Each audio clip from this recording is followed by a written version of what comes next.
Hey, what's up everybody? So today we're going to be talking about Avatar Legends, the fighting game, and this game just got a closed beta for anybody who did the pre-order. The crazy thing about this game is it's based on a really popular franchise, so you would think this game is incredibly easy in as many ways as possible to try to get a lot of people playing it, right? Let me give a quick disclaimer with this video. As you guys know, if you've been watching my channel, I live in Japan, and this series, Avatar, has like no presence whatsoever in Japan. I got 0 matches from Japan. I was in like 300 ping hell the whole time.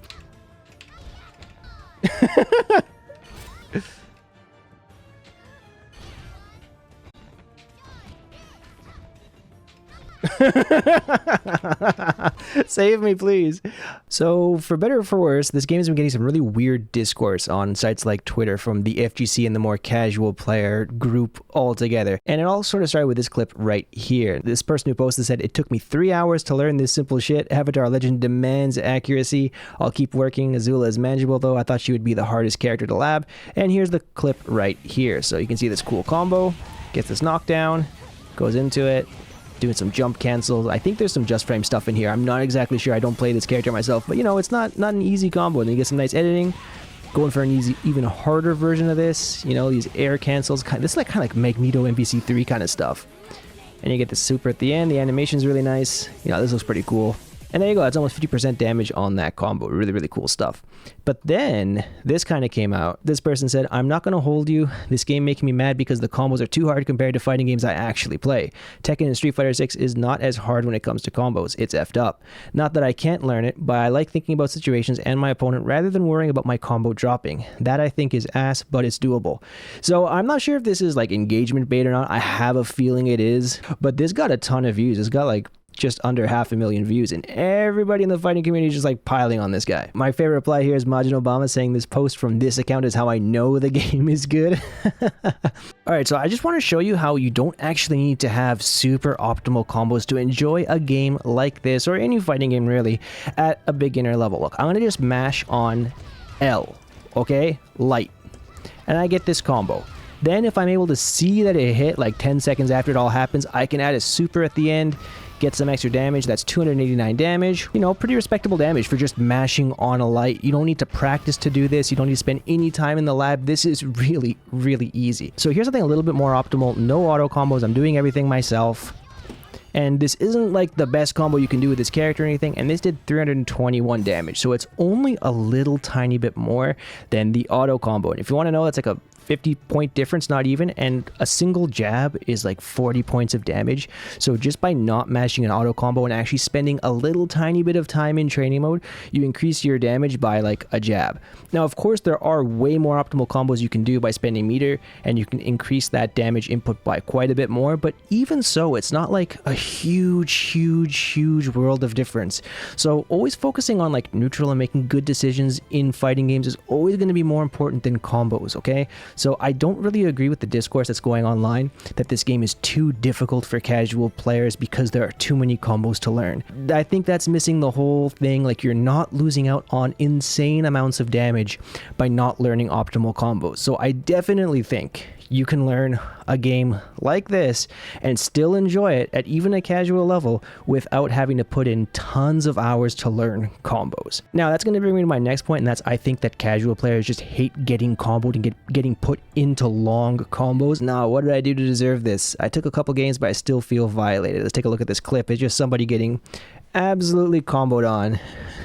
And again, this is a cool combo. Like, I mean, I think it looks really sick. Being able to do this in a fighting game is fun. Like, we really haven't had games with... Look at this, Oki. Oh! Look at that. That's dirty. I mean, that's cool stuff. You got Oki, you got left-right mix. I mean, for people who love fighting games, I think this gets you hyped. Like, competitive fighting games, I mean, right? That's just really, really cool. But I do kind of understand that if you're new and if this is your first time trying the game, getting hit by that does feel really bad. And this has 1.1 million views, and there's a ton of discourse going on with this. I hate to be Mr. Scrubquote, but I think a relevant factor in why people bounce off fighting games is because you boot up an unranked online match in a game's beta or day one, and people are already doing this to you, lamau.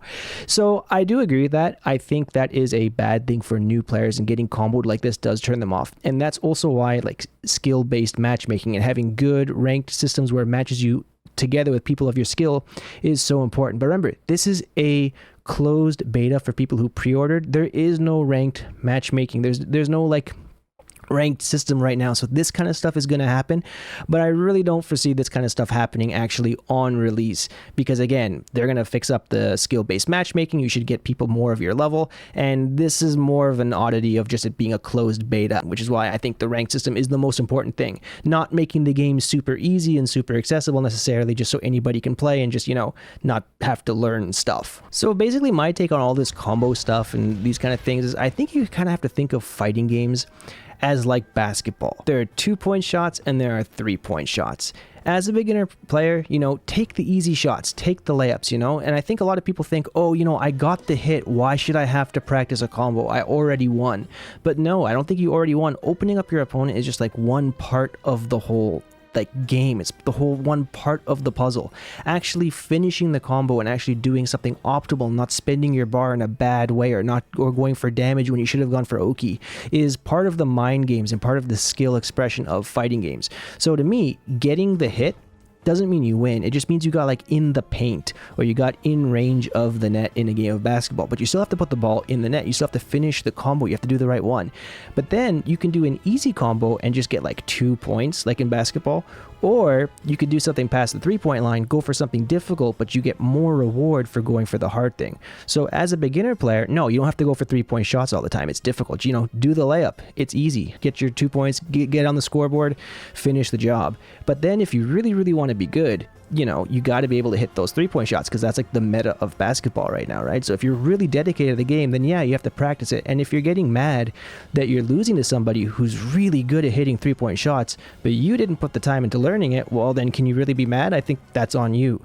But again, for most beginner players, I don't even think that's an issue until like ever.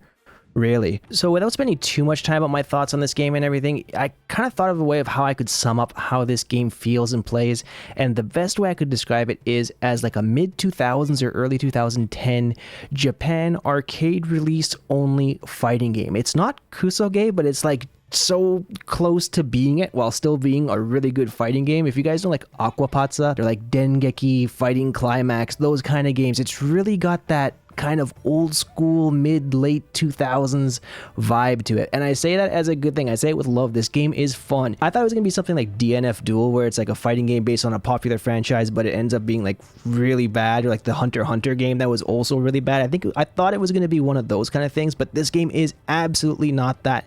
This is a really well-made fighting game. Of course, the fighting feels fun. You know, there's a lot of cool things you can do, but even just like right when you load up training mode, by default, there's a frame meter at the bottom. You have like all your inputs. It's a 3-button attack plus like a special game. It's got all your inputs on the left. It shows everything you need just by default. So you know the people who made this are really catering to people who love fighting games and love to grind them, right? You can even turn on hitboxes, so you can, this is like, I think this should be a standard feature in every single fighting game. Having this is so good. You get to see the war crime of this Stand B by Toph, or Toph, I'm not quite sure how to say it, but you get to see how crazy all these moves are. Look at this hitbox. We guys stop here and just talk about this. This button is insane. So is this jump V. Look at this, all red. There's crazy ass hitboxes, but there's so many really good things. You can show the level grid too, like you can see where you are on the screen, figure out spacing. This is just the tip of the iceberg too when it comes to all the great features this game has. You know, environment settings, recording settings, all these things. You got like save states by default. I just can't, you know, I think the devs really put a lot of effort into this and really made a solid fighting game. So I'm pleasantly surprised. I'm just sad because I know I'm not going to get any matches here in Japan, but maybe, fingers crossed, maybe I will. Maybe word of mouth will get people to play it, but that's yet to be discovered. We'll have to wait until release for that. So I'm just happy they made a fighting game that's not afraid to be a fighting game, while still adding some accessibility things like auto combos. The only inputs are quarter circle forwards and quarter circle backs. You know, those aren't difficult motions. There's no shoryuken motion. There's no like down inputs. Everything's pretty simple. You know, if you can't learn a single quarter circle back or a single quarter circle forward, I mean, I don't know. I think you got bigger problems in fighting games. But yeah, I don't know. I think the game is really cool. I'm looking forward to it. I hope, well, it does really well. I hope the final product ends up being great. It's only $30 American, so I don't know. If you're interested, I suggest trying it. The beta is probably going to be over by the time this video comes out, but I'm looking forward to it, even if there's probably going to be nobody playing in Japan, and I'm pretty big sad about that, but whatever. It's always fun to do stuff in training mode. But anyways, guys, before we finish this video, what did you think? Did you try this game? Did you like it? Did you not like it? And if so, why? Let me know in the comments. I'd love to hear your thoughts. And do you think this game is too difficult?